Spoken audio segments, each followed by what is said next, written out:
Olá pessoal, tudo bem? Meu nome é Nilson Júnior, eu sou professor de Educação Física da Secretaria de Educação do Estado do Rio de Janeiro.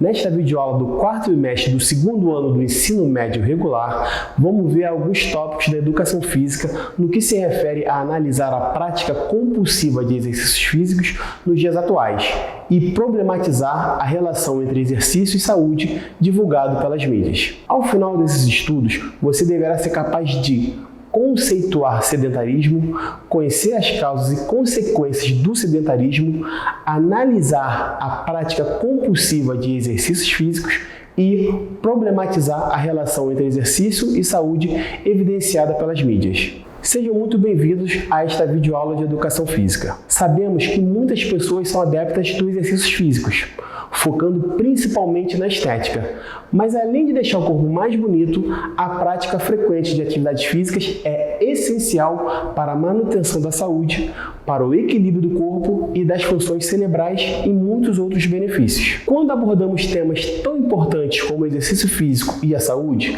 precisamos conhecer também alguns conceitos que estão diretamente relacionados a esses assuntos. O sedentarismo e a obesidade são alguns desses temas mais relevantes. Vamos assistir um breve vídeo e tentar entendê-los um pouco.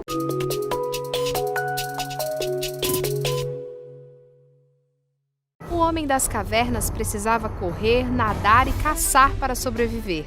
Estava todo o tempo em plena atividade corporal. Mas o homem moderno vem perdendo esses hábitos com o tempo. As pessoas trabalham mais sentadas, andam sempre de carro e têm pouco tempo para se exercitar. E o resultado disso são pessoas doentes. A inatividade física é fator importante quando se trata de doenças não transmissíveis, como obesidade, diabetes e doenças do coração. A pessoa que não realiza atividade física é uma pessoa sedentária. Atividade física é indicada como seria. O ideal seria 5 vezes por semana durante mais de 30 minutos. Tá? Esses 30 minutos podem ser consecutivos ou não. O que seria de atividade física? Atividade aeróbica, né? Qualquer atividade aeróbica. Então, andar, correr, pedalar, caminhar. Para o Ministério da Saúde, o desafio é incentivar a prática de exercícios como prevenção às doenças. O Brasil está no caminho. Felizmente, ainda não temos índices preocupantes como os dos Estados Unidos e da Rússia, que tem grande parte da população inativa. Mas a gente entende que a gente consegue reverter, tá? Que a gente consegue aumentar esse nível de atividade física na população e que a gente consegue mudar essa tendência do risco. Tá? Ele é viável. Hoje, no nosso modo moderno de viver a vida, né, é fundamental a gente estar sempre prestando atenção que nós tendemos a ser inativos e que a gente tem que aumentar a atividade física que a gente pratica no dia a dia. Eu estou cansada, está difícil, mas é importante fazer atividade física. E creio que depois que ela constrói isso no cotidiano dela, fica muito mais difícil dela parar ou interromper o processo. Uma coisa é certa, ou você usa a atividade física para a prevenção de doenças ou usa para o tratamento delas. E não tem segredo, é preciso incorporar exercícios físicos na rotina diária. Eu acho que a gente tem que se preocupar com essa parte de atividade física. E quanto mais você faz, menos problema você vai ter de saúde, menos tempo você vai estar no hospital, né? A gente vê muitos pacientes sofrendo com obesidade, com sedentarismo, e acaba que a gente dá essa orientação.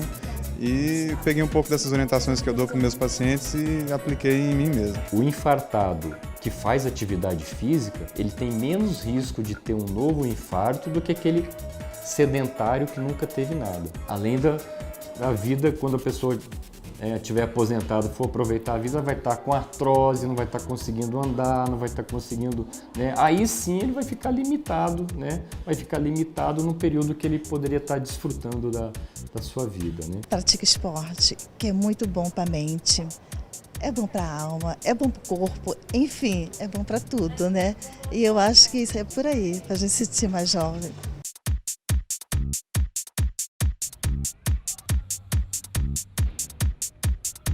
Ao compreender um pouco sobre o sedentarismo, concluímos que o corpo humano foi feito para estar sempre em movimento. Nossa estrutura biológica conta com um sistema organizado que nos permite a mobilidade. A alimentação, como vimos anteriormente, vinha da caça e da coleta, e a locomoção exclusivamente das pernas. Com a evolução, algumas facilidades foram criadas para melhorar a vida das pessoas. Porém, esse conforto a que tivemos acesso, carro, tecnologia, comidas processadas e prontas, e etc., gerou uma acomodação que nos prejudica cada vez mais quando não compensamos com as atividades físicas. É importante saber que isso vai completamente contra a nossa natureza. Por isso, quem fica o dia todo sem se movimentar precisa compensar essa deficiência com atividades físicas regulares. Na aula sobre exercícios físicos na contemporaneidade, ou seja, nos dias atuais, você viu o significado da palavra contemporâneo. Contemporâneo é um adjetivo que faz referência ao que é do mesmo tempo, que viveu na mesma época. Designa quem ou que partilha ou partilhou o mesmo tempo, o mesmo período. Em contrapartida ao sedentarismo, outras pessoas saem em busca por um corpo perfeito, fazendo com que se aumente a frequência de atividades físicas de forma exagerada, além de se submeterem a uma má alimentação, podendo ocasionar problemas musculares. Quando isso se torna uma rotina, pode virar uma doença chamada vigorexia. Infelizmente, muitos não têm conhecimento sobre isto. A doença é considerada um transtorno disfórmico corporal, pois afeta a forma como a pessoa vê o seu próprio corpo. No caso da anorexia, o paciente se vê mais gordo. Na vigorexia, o indivíduo se acha fraco ou muito magro. A pessoa com vigorexia costuma fazer exercícios em excesso. É incapaz de controlar a necessidade, exercitando-se mesmo quando não está se sentindo bem, chegando até a descumprir compromissos sociais, podendo ocasionar a si mesmo sofrimento pessoal e prejuízos. Para alcançar seus objetivos, usa de todos os artifícios possíveis, como anabolizantes e esteroides, substâncias compostas por hormônios masculinos, testosteronas e outros sintéticos, que ajudam a aumentar a força física e o desempenho esportivo. A compulsão por um corpo forte e musculoso é a principal característica da vigorexia. Por isso, o distúrbio é mais comum no sexo masculino. Múltiplos são os fatores que ocasionam esses transtornos, tais como emocionais, pessoais, predisposição biológica e, principalmente, a questão familiar e socioculturais são primordiais para o desenvolvimento da doença. A questão da perfeição do corpo vai além da busca para se sentir bem. Chega a ser mais um produto do sistema capitalista, mas isso é papo para um outro momento. A faixa masculina é um novo nicho de mercado para consumo de produtos de beleza. O que há é que cada vez mais a mercantilização do corpo é a ideia que você tem que ser um produto vendável, tem que ter a aparência de Y ou de Z, obedecendo a um padrão que é aparentar juventude eterna. Alguns sintomas de excesso do exercício físico são tremores e movimentos involuntários nos músculos, cansaço extremo, perda de fôlego durante o treino e dores musculares fortes que só melhoram com o uso de medicamentos. Na presença desses sintomas, deve-se reduzir a frequência e a intensidade dos treinos para permitir que o corpo se recupere, além de ser necessário ir ao médico para avaliar a necessidade de tomar medicamentos ou fazer tratamentos que ajudem na recuperação. Na aula 3, tratamos sobre os transtornos. Vamos olhar essa reportagem antes de concluirmos nosso pensamento. E a busca obsessiva pela beleza leva muita gente a se submeter a procedimentos arriscados. Metade de quem procura por tratamentos e cirurgias estéticas apresenta sinais de um transtorno psiquiátrico que faz a pessoa distorcer a imagem do próprio corpo. A busca por um corpo forte e musculoso virou obsessão na vida deste professor de educação física. Jaime sofria de transtorno dismórfico corporal, doença que gera preocupação exagerada com a forma física e é mais comum do que a gente imagina. Eu estava ficando cada vez mais forte, treinava, suplementava, fazia tudo direitinho, só que eu parava de sair com amigos, eu deixava uma vida social só para focar em treino e mais nada. E um dia, dando aula para um aluno meu, que ele era psiquiatra, E ele começou a perceber esse meu transtorno. Para mudar a aparência, muitas pessoas recorrem a cirurgias plásticas. Depois dos Estados Unidos, o Brasil é o país que mais realiza esse tipo de procedimento. O principal objetivo de uma cirurgia plástica é restabelecer a forma e a função de determinada parte do corpo. Porém, a busca por padrões de beleza acaba mudando o foco de muitos pacientes, que estão mais preocupados com a estética. De acordo com a Sociedade Brasileira de Cirurgia Plástica, estudos indicam que pelo menos metade dos pacientes que procuram procedimentos estéticos apresenta alguns sintomas de transtorno dismórfico corporal. Para pequenos defeitos, pequenas anomalias, ele dá um valor muito grande, mais do que as outras pessoas conseguem perceber, e isso torna-se um problema para ele. Ele fica ansioso, ele tem quadros depressivos. Quando identificada por um médico, a doença deve ser tratada com a ajuda de um psicólogo ou psiquiatra. Os tratamentos medicamentosos têm uma eficácia bastante boa, colaboram na redução da angústia, colaboram na redução desses pensamentos circulares e obsessivos que prendem a pessoa em atitudes como verificação ao espelho, a busca recorrente pela opinião de terceiros, o comportamento de camuflagem, que é a pessoa ficar usando um chapéu, abaixando a aba ou usando determinado instrumento para disfarçar a todo instante aquilo que ela considera sendo a sua falha crucial. Giovana está na metade do tratamento. Há pouco tempo, só usava roupas pretas e largas para esconder o corpo. A autoestima melhorou. As unhas e o cabelo ficaram cada vez mais coloridos e o olhar triste deu lugar a um sorriso, sem nenhuma cirurgia. Ela acaba indo além até do estético, porque chega num momento onde você não é só o corpo, você não acredita no seu potencial mesmo, de maneira geral. Então hoje tem dias que eu olho no espelho e nem ligo, né? Olha a dobrinha ali e falo, tá tudo bem, vambora, e vida que segue, assim. Algumas doenças estão relacionadas aos transtornos alimentares, como a bulimia e a anorexia, além da prática excessiva de exercício físico. Todos os transtornos alimentares fazem parte de um quadro psiquiátrico em que o paciente sofre com a baixa autoestima e com a distorção da própria imagem do corpo. Os transtornos mais comuns são a bulimia. O bulímico ingere o alimento de forma rápida e com a sensação de descontrole. Para controlar o peso e compensar o que foi ingerido, provoca o vômito. Utiliza remédios como laxantes e inibidores de apetite.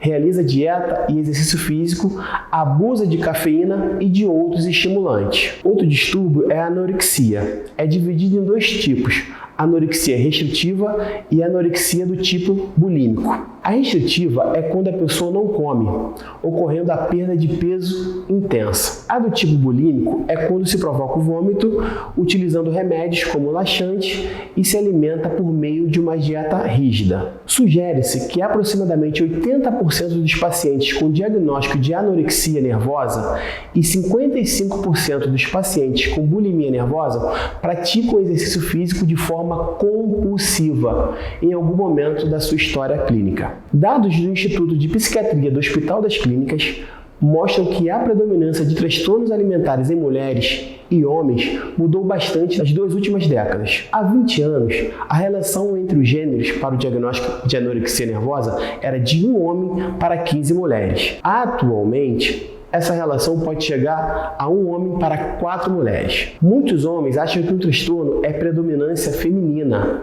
Então, esses homens têm vergonha de procurar o tratamento adequado. O tratamento é feito sempre por uma equipe multidisciplinar. São vários especialistas como psiquiatra, nutrólogo, nutricionista, psicólogo individual, psicólogo familiar, assistente social, uma equipe de enfermagem, fisioterapeutas e terapeutas ocupacionais que analisam o paciente e como deve ser feito o tratamento, trabalhando principalmente com o funcionamento da rotina e da interação familiar. Durante as terapias, são observadas características pessoais e familiares. O controle de peso e da alimentação ficam sob responsabilidade do nutricionista, enquanto os fisioterapeutas e professores de educação física cuidam do corpo, fazendo com que o paciente aceite do jeito que ele é. A atividade física é um bom meio de prevenir doenças cardiovasculares, controlar o colesterol e a pressão arterial, além de aumentar a sua autoestima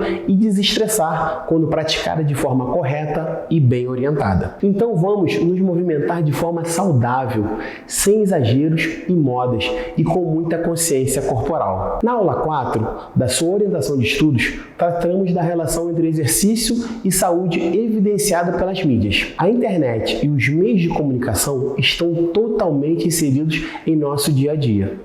Eles são utilizados mundialmente como ferramenta de trabalho, lazer, educação e informação. A internet foi criada em 1969 nos Estados Unidos, inicialmente chamada de ARPANET. Tinha como função interligar laboratórios de pesquisa. Naquele ano, um professor da Universidade da Califórnia passou para um amigo em Stanford o primeiro e-mail da história e desde então, nesses 50 anos, com certeza, a internet mudou o mundo. A possibilidade de interação e comunicação à distância por meio das redes sociais foi a maior novidade proporcionada. E como acontece a influência das mídias sociais nas atividades físicas? É possível perceber a ideia crescente de que o exercício físico tem como consequência a saúde do praticante. Entretanto, embora um corpo ativo tenha respaldo no senso comum ser mais saudável, essa concepção não é necessariamente verdade.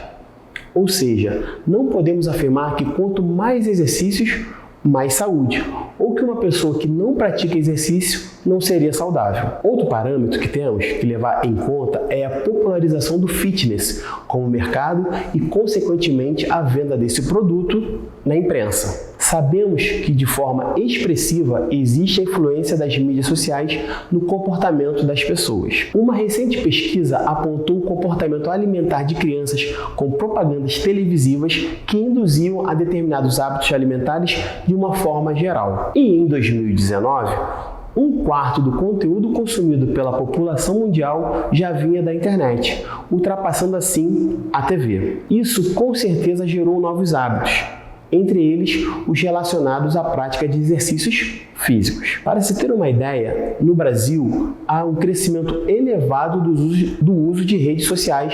Com 78,3 milhões de pessoas, o brasileiro gasta em média 5,26 horas por dia conectado à internet, 3,47 horas com acesso móvel, 3,47 horas navegando nas redes sociais via celulares e smartphones, 2,49 horas assistindo à televisão. Assim, este é um mercado próspero e lucrativo, que com a ajuda da influência das mídias sociais possibilita que pessoas compartilhem suas rotinas relacionadas à prática de exercícios e alimentação saudável por meio das redes sociais, alcançando grande quantidade de seguidores. Os efeitos colaterais da influência das mídias sociais são vários. Uma característica que agrava o fato é o uso de descritores nos sites de pesquisas. Embora o efeito colateral mais visível seja o aparecimento frequente de propagandas relativas aos conteúdos de nossas pesquisas em praticamente todas as páginas que acessamos. Há também o efeito do filtro bolha. O filtro bolha é uma característica da web de apresentar como resultado de busca apenas o que é relevante para o usuário, através de ação dos algoritmos de filtros no ambiente virtual, que atuam como motores de previsão que influenciam e direcionam o acesso de conteúdo baseado no perfil e hábitos de consumo do usuário. Isso proporciona a sensação de eficiência na busca de ideias e informações, mas restringe a maneira com qual é realizada a pesquisa ou mesmo a definição de conteúdo. Esse mecanismo é muito utilizado, por exemplo, nos buscadores como o Google ou mídias sociais como o Facebook. O filtro nos faz ter mais contato com quem tem nossos gostos e preferências, propiciando entrar em comunidades que acham que essas informações sobre fitness são importantes, por exemplo. Esse efeito também tende a deixar questões que chocam a sociedade, como o uso de anabolizantes com caráter de normalidade por conta da forma banalizada e comentada por tal comunidade virtual. Lembre-se que estamos vivendo um período difícil e de pandemia, mas a prática de uma modalidade esportiva e de atividade física regular irão favorecer muito a manutenção da sua saúde física e mental. Além disso, são diversas as possibilidades de se movimentar, uma mais prazerosa do que a outra.